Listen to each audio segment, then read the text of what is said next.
संघीय निजामती सेवा विधेयक संसदीय समितिबाट पारित। संघीय समितिबाट पास भएर अगाडि बढेको निजामती विधेयकमा के कस्ता नयाँ विषय राखिएका छन्? मुख्य 10 विषयहरू आजको समाचारमा हेर्नुहोस्। बारम्बारको विद्युत कटौतीले सर्वसाधारण हैरानीमा, धेरैतिर झ्यापझ्याप बिजुली जाँदा लोडसेडिङ बिउतिने चिन्ता। प्राधिकरणको भनाइ के छ? किन बारम्बार लाइन गइरहेको छ?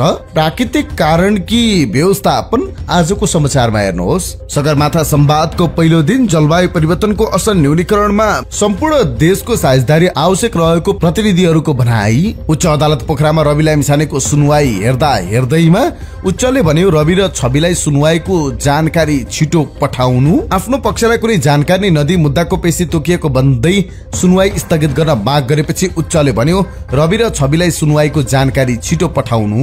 अदालतको आदेशसँगै रविन्द्र मिश्र थुनामुक्त, 3 आधार देखाएर सर्वोच्च अदालतले छोड्यो।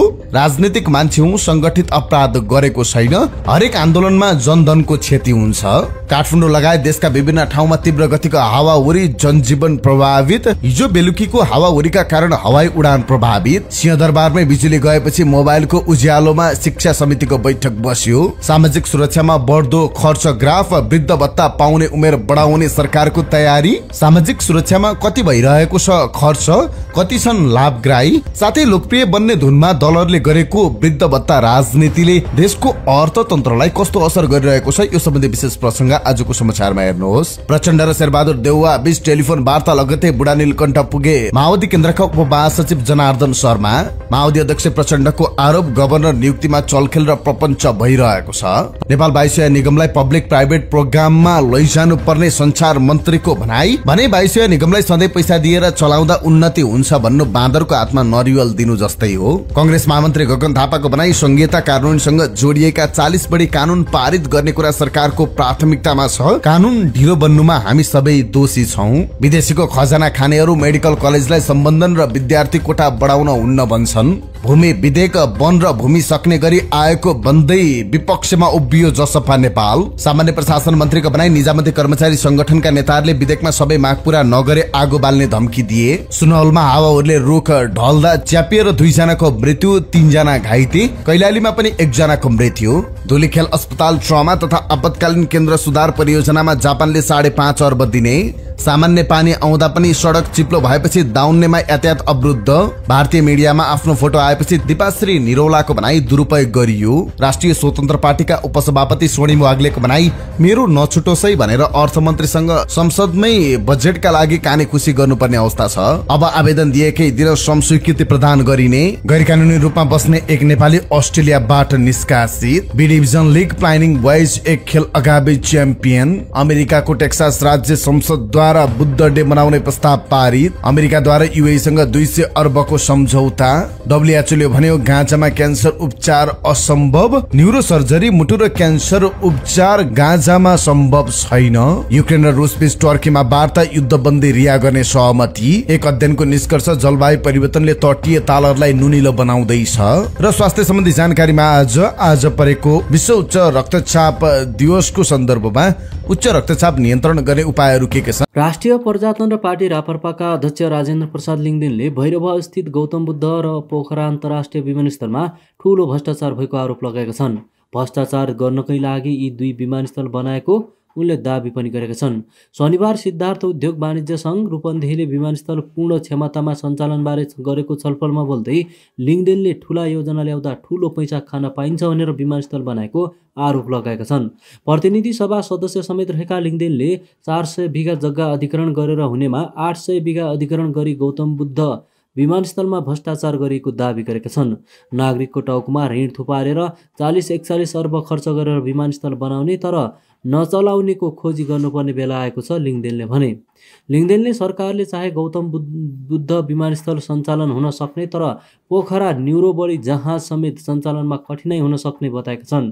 अब विमानस्थल पनि चलाउनु पर्ने र भ्रष्टाचार लगायत ऋण बोकाएर विमानस्थल बनाउनुलाई पनि कारबाही गर्नुपर्ने माग गरेका छन्। भैरवमा नियमित उडानका लागि बुद्धिस्ट मुलुकहरूमा उडान गरी धार्मिक तथा आध्यात्मिक पर्यटन भित्राउन सक्नुपर्ने उनको भनाइ छ। अध्यक्ष लिङदेनले अहिले चलाइरहेको व्यवसाय टिकाउन गाह्रो भएको र नयाँ व्यवसाय गर्छु भन्दा कैयौँ कार्यालय धाउन र घुस दिँदा समेत काम नहुने समस्या रहेको उल्लेख गरेका छन्।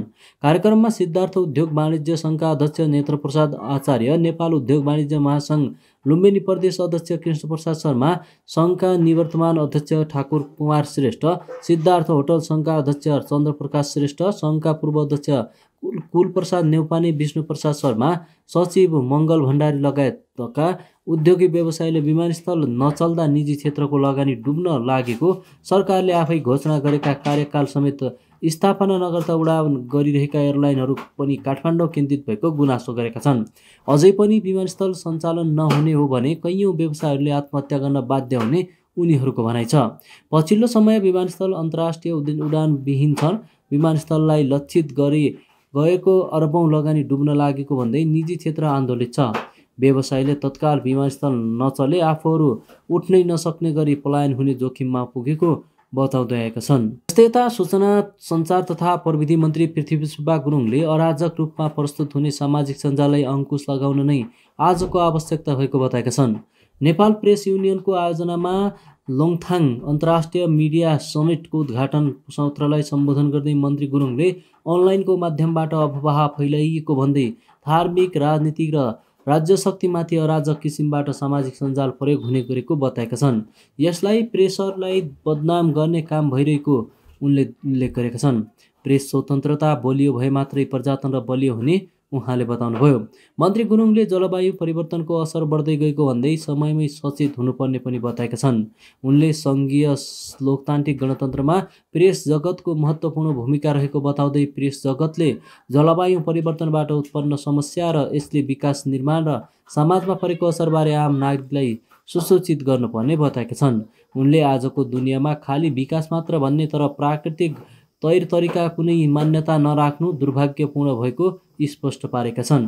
विकास कुनै व्यक्तिको सनकमा भइरहेकोले अबको 10 वर्षपछि त्यसले निम्त्याउने समस्या कस्तो होला भनेर सञ्चार क्षेत्रले बहस चलाउनु पर्ने बेला आएको उहाँको भनाइ थियो।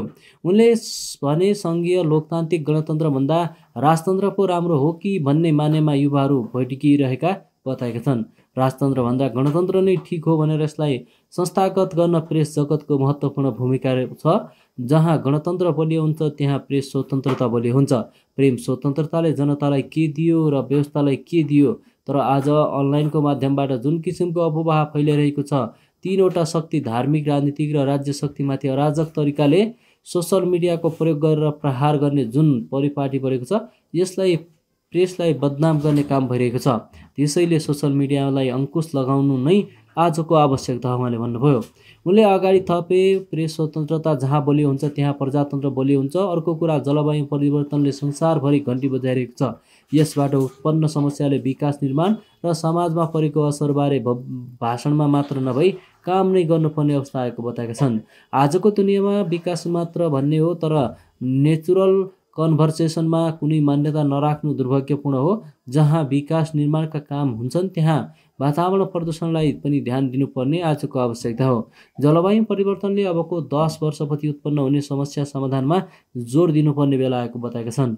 मन्त्री गुरुङले लोमाङथाङ अन्तर्राष्ट्रिय मिडिया समिटले हिमाली क्षेत्र लोमाङथाङमा पुगेर जलवायु परिवर्तनले पारेको असरबारे समिटबाट प्राप्त सुझावहरूको आफूहरूलाई यसबारेमा सोध्न दबाब पार्ने बताएका छन्। कंग्रेस सांसद मोहन बस्नेतको सांसद पद निलम्बन भएको सूचना संसदमा सुनाइयो। टेरामक्स प्रकरण किन लाग्यो, 16 जना माथि भ्रष्टाचारको मुद्दा, गोकुल बास्कोटा र ज्ञानेन्द्र बहादुर कार्कीलाई अख्तियारले किन चलाएन मुद्दा आजको समाचारमा हेर्नुहोस्। पेट्रोलियम पदार्थको मूल्य घट्यो। हिजो राति देशभर एकसाथ विद्युत अवरुद्ध किन भयो? देशभर करिब 1 घण्टा भन्दा बढी विद्युत अवरुद्ध। नेपाल विद्युत प्राधिकरणको भनाइ के छ आजको समाचारमा हेर्नुहोस्। निर्मला पन्त बलात्कार हत्या प्रकरण, गाली बेइज्जती कसुरमा पत्रकार खेम भण्डारीलाई 1 महिना कैदको फैसला।